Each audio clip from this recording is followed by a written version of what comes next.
Il est vrai que nous prêchons facilement la mort de Jésus à la croix.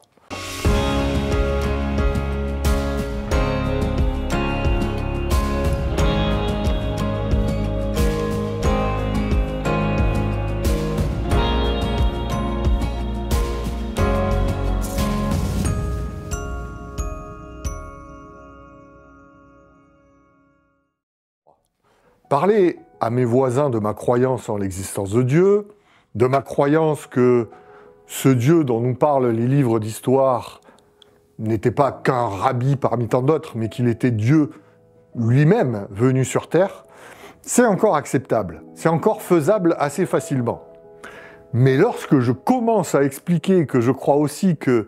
des personnes qui sont mortes vont un jour ressusciter, c'est-à-dire revenir à la vie, qu'elles vont s'élever dans le ciel vers Jésus pour rejoindre la vie éternelle, alors là, bien souvent, ce sont des grands yeux qui me regardent, l'air de dire « Oula, ça va pas mieux celui-là hein ». Et pourtant, si le salut est effectivement basé sur la mort de Jésus,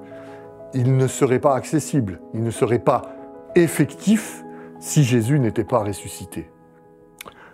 La résurrection concrète et réelle de Jésus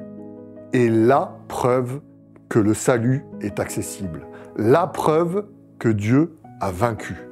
la preuve que nous pouvons avoir cette conviction que les morts en Christ, effectivement, retrouveront la vie au jour de son retour. La résurrection peut sembler être pour certains du domaine de la science-fiction,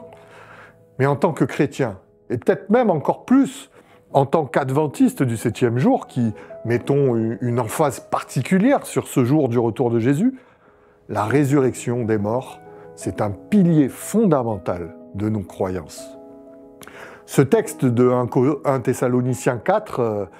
13 à 18, qui nous était proposé ce matin, nous est offert par Paul dans le but que nous ne perdions pas de vue la réalité de cette résurrection,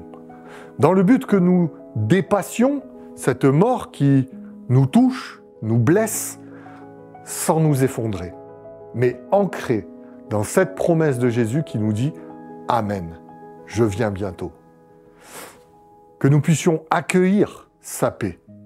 qui nous aidera à garder conscience que Jésus a vaincu la mort, qu'elle ne peut plus retenir ceux qui se sont donnés à Dieu, même si l'épreuve de la mort, l'épreuve de la perte d'un être cher reste et restera difficile à vivre pour nous.